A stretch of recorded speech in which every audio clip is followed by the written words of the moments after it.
in 2025 on the 13th and 14th of November at Cape Town Newlands cricket ground. The theme is Limitless, no labels, no limits, no apologies. We're saying no, we're drawing boundaries, and we are making sure that as women we are holding each other up in the best way possible. Joining us to chat more about this very, very exciting conversation is Naz Fredericks-Maharaj, who is the founding portfolio director of WomenIN Festival 2025. Naz, good morning. Good morning, Ntsako. How are you this morning? I'm great. How are you? I'm fantastic. And guess what? I'm limitless.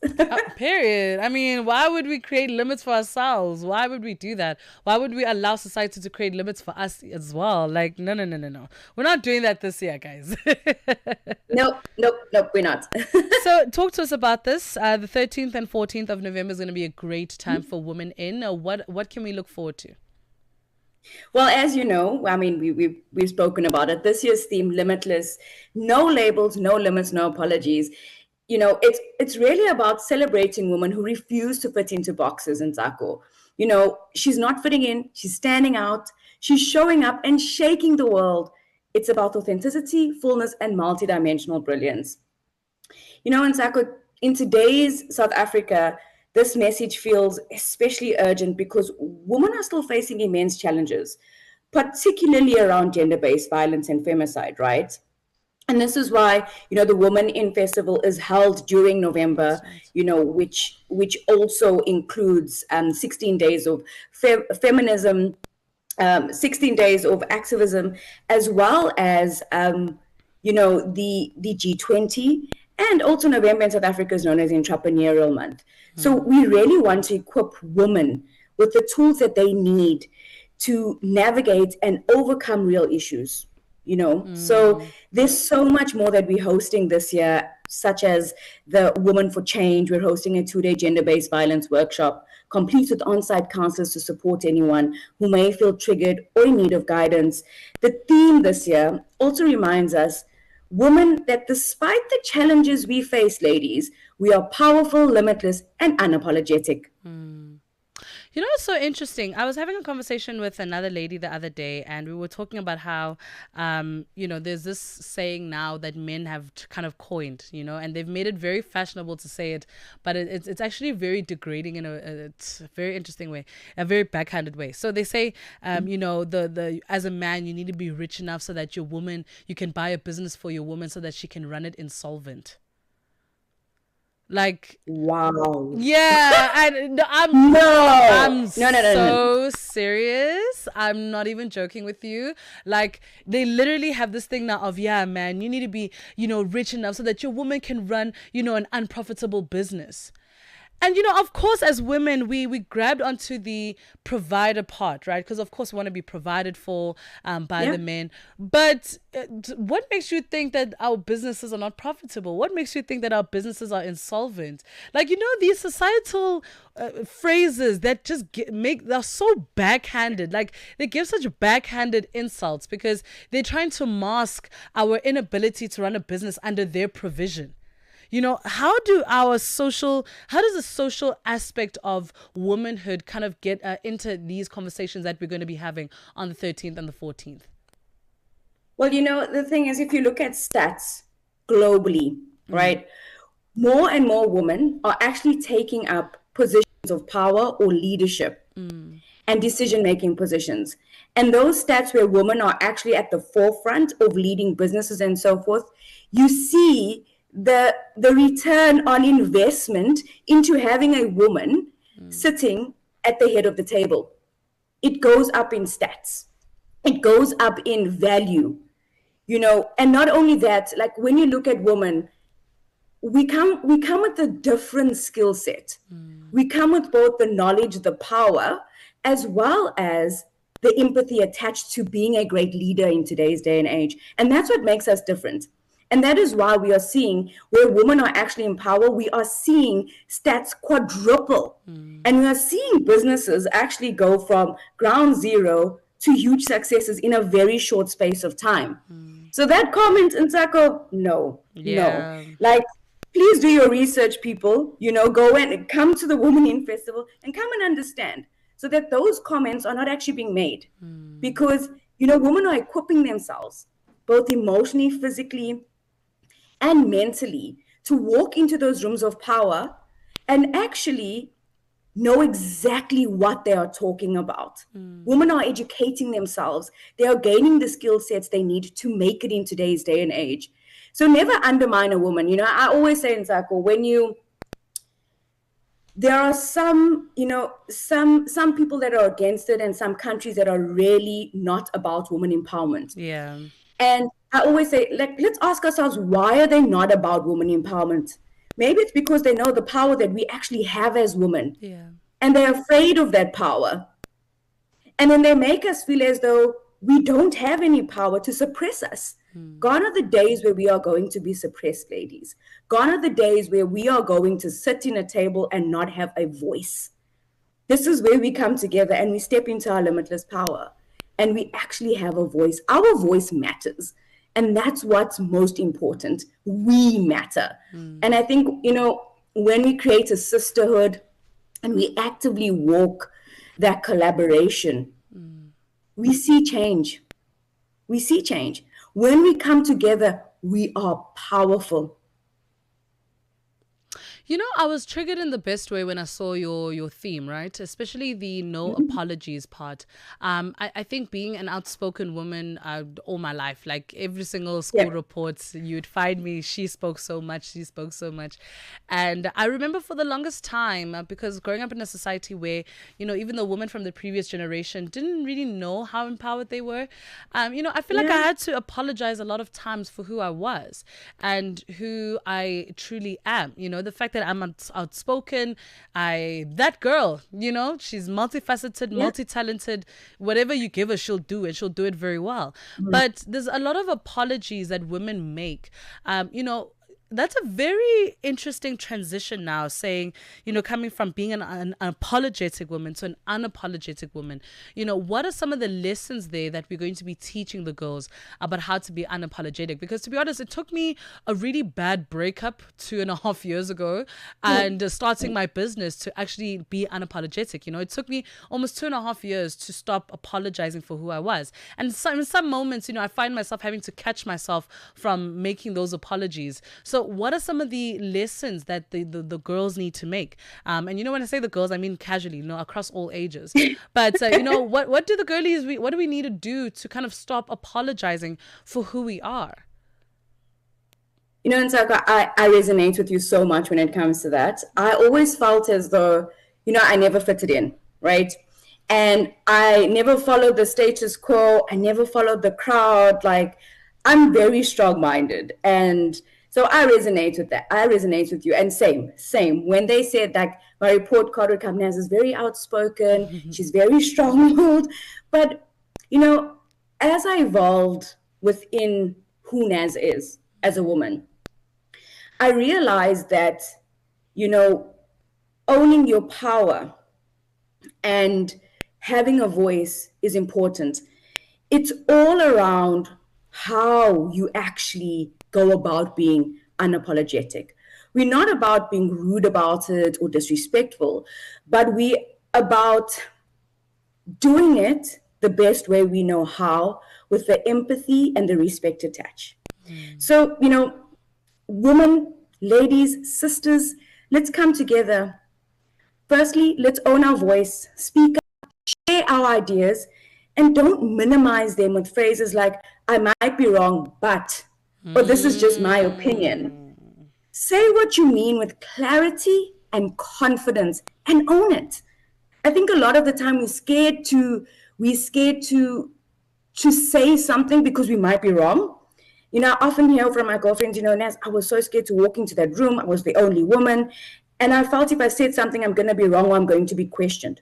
I'm sure it's happened to you, right, Ntsako? It's happened to me all the time. Many times. And it was actually one of my male ally colleagues that said, what, Naz, if you walk into a room of men coming from, the motor industry, if you walk into a room of men, and I remember the one time I put my hand out and I greeted, and this gentleman looked at me up and down, he never greeted me. And we went about having, this conversation with all the leaders within the space. And every question asked, they were not giving the right answer. And then eventually it was my turn. I said, may I please take the floor? And I answered the question, and they're like, how did you know that? And I said, your biggest mistake that you ever made was walking into this room and judging a book by its cover. Never do that. Take the time to understand what the story is about. And then at that moment, Ntsako, I realized that if they're going to judge me, fine, let them judge me, because I'm going to use that to my superpower. They might just think I'm a woman and I'm a pretty face, but actually I've got a brain on me. I know how to think. And that's where, owning your voice comes in. And then, ladies, let's reject the need for approval. Empowerment isn't about being liked. It's about doing the right thing. It's about being respected. Don't tone down your ambition, passion, or leadership qualities to fit into stereotypes of nice or agreeable. We need to embrace who we are. We need to embrace our ambition. Woman, have you heard this, Ntsako? Oh, Ntsako, you're too ambitious. Have you heard that? Every time, girl. Every time. You just even get used to hearing it. Like, you get used to hearing it. You're like, okay, cool. It's okay being too ambitious. I've gotten classist as well. I've gotten you so young. Why are you wasting your youth on working? I've gotten quite an interesting array, especially this year. I've got an array of compliments. And I put them in inverted commas. For those who are listening, it's in inverted commas. Compliments. And we take them, right? We take them, and we're still human at the end of the day. It does affect us mentally, emotionally, but it's about, but I've learned, and I'm sure you're doing the work, and I'm constantly doing the work, that we've got to invest in ourselves mentally and emotionally and find tools to help us get over those compliments, compliments that wouldn't necessarily be passed on to our male colleagues or our male friends. So, unapologetic empowerment that we're going to be talking about at the WomenIN Festival means taking up space, pursuing big goals, and owning success without guilt or self-doubt. I'm sure Ntsako, someone will say, oh, Ntsako, well done. That was amazing. And you're like, it was a team effort. Yes, it was a team effort. But who was leading that team? Oh, yeah. Who was leading it from the front? Who was leading the team from the back? Yeah. We pay homage to our team that make everything a success because we're all in this together. But it's a different type of leader that's actually in the trenches with their team understanding. And a lot of the time, women that have made it into executive level positions in Ntsako, you start from the bottom. You start on the shop floor. We've got one of our speakers that is coming through today. Coming to the WomenIN Festival. She started as a cleaner. Wow. She started as a cleaner.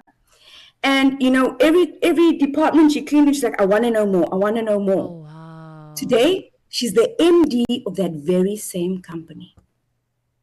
Oh, girl. And we've got many more of those stories. So, come on, we're too ambitious. So what if I'm too ambitious? That's a me problem. Yeah. It's interesting, though, because for some reason, I just kind of thought about the generation of women that raised us, and I'm not saying this to criticize them, but I think let's also call a spade gently. So, they were particularly male centered. I do feel like, we were raised by a lot of male centered women, and that's why we have to apologize sometimes, and we have to, we feel like we have to constantly prove ourselves, especially when we get to a place of ambition. Now, I'm running my business. I'm working on my 3rd degree. I'm on radio. I produce, I present radio and TV. So I'm kind of like, I have my plate is full, and it's nicely full. It's a buffet at my table because I want it to be like that. But now it's so interesting that what's being thrown in my face is domestication. So now it's like, okay, it's like, when are you going to get married? When are you going to have kids? And it's like, dude, I'm at my prime right now. I cannot have a child right now. I really can't. I can't. And, it's so unfortunate that And because of that statement, you become diminished, and people try and make you this unflattering woman. You're too strong, or you're not going to be woman enough if you don't have kids. Oh, a lovely phrase that they love these days is, who's going to get the legacy if you're not going to have children? Girl. Wow. Girl. Wow. Listen, Ntsako, I relate. I remember being told, oh, Naz, you need to marry a man that's not as strong-willed as you. You need to marry a man that doesn't really have a brain in his head, because you are actually strong-willed. And I'm like, no, but I need to be like intellectually stimulated, And for the longest time, same. I'm like in the prime of my career, working in a male-dominated space, traveling the world, doing what I was doing. And then also, Naz, you're 30, when are you getting married? Your clock is ticking, all of that jazz. You need to have children. But at the end of the day, like, everybody's got their own journey, And yes, we commend, the women that come before us, because they've fought the battles for us. Yeah. They've to get us to where we are. So we commend them, and we commend our mothers, and we commend our sisters that, and our aunts and our grandparents that actually paved the way for us.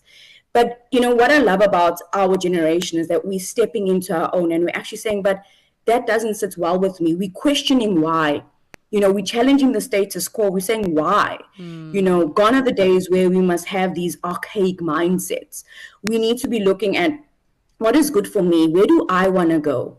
And yes, we all, when we're little girls, you play with your dolls, or you with your friends, and like you dream about your wedding and everything. But it's all about timing, and Ntsako. I always say it's all about timing. Invest in yourself, invest in being who you are, in yourself. And while you are doing that, somewhere out there, God of the universe, whatever you believe in, is working on your life partner, if that's what you really want. True. True. But knowing who you are also plays a part in actually finding the right partner, and not settling for less. We always settle as women, and I actually have this with a lot of my younger colleagues. I'm like, ladies, don't just settle because you say, oh, one day I want to say my husband, this, that, the other. Don't just settle. Get to know who you are, and then also have boundaries. Know what you want and know what you don't want.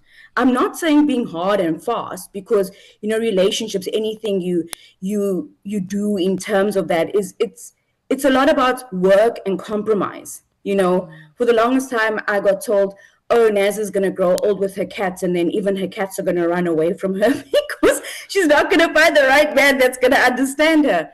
But I focused on myself. I focused on doing what's right, and eventually I found someone. And actually I didn't color within the lines, and Ntsako. I colored outside the lines, like everything, and today I'm proud to say that, we are in an interracial marriage. We are in a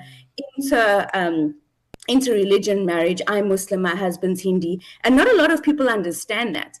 But then my mom is Christian, and my Muslim father used to say, Naz, go to church and understand what Christianity is about. So when you talk and you make decisions, you're making it from a place of understanding, not from a place of dictation, because you understand it.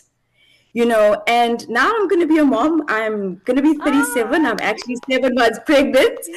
And, and it was like, oh, you're so old. But statistically, ladies, let me tell you, more and more women are having their firstborns after the age of 40. Wow. Just putting it out there. Everybody's got their own journey, but take care of yourself. Look after who you are, and don't forget who you are in these moments. And when who says we can't do what we need to do and have ambitions, if we still want to be a mom, if we still want to be a wife, if we still want to do anything, you are limitless. Come on. Amazing. Don't fit into a box. We're not about fitting into boxes. We're about tearing them apart. This is absolutely stunning, and it's so beautiful to know that there is a beautiful, that she can't have it all, she really can, and thank you for that, because a lot of us young women, subconsciously we're like, oh, well, you know what, I think we have to choose one or the other, and you said nope, we are limitless. Just a few details as we wrap, about WomenIN. Are there tickets that we can purchase? Where can we get them? Yeah. Awesome. Thank you, Ntsako. Thank you for making my Sunday morning. It's such a refreshing conversation. So you can visit our website at www.wearewomenin.com or follow us on Instagram at WeAreWomenIN and on LinkedIn. Everything you need from ticketing to program details will be there. You know, finally, before we say have a fabulous Sunday, let's remember this. Our call to action at the WomenIN Festival and the WomenIN Portfolio is simple, ladies. Show up. Show up for yourself. Show up for your sisters, and show up for the change we want to see in South Africa.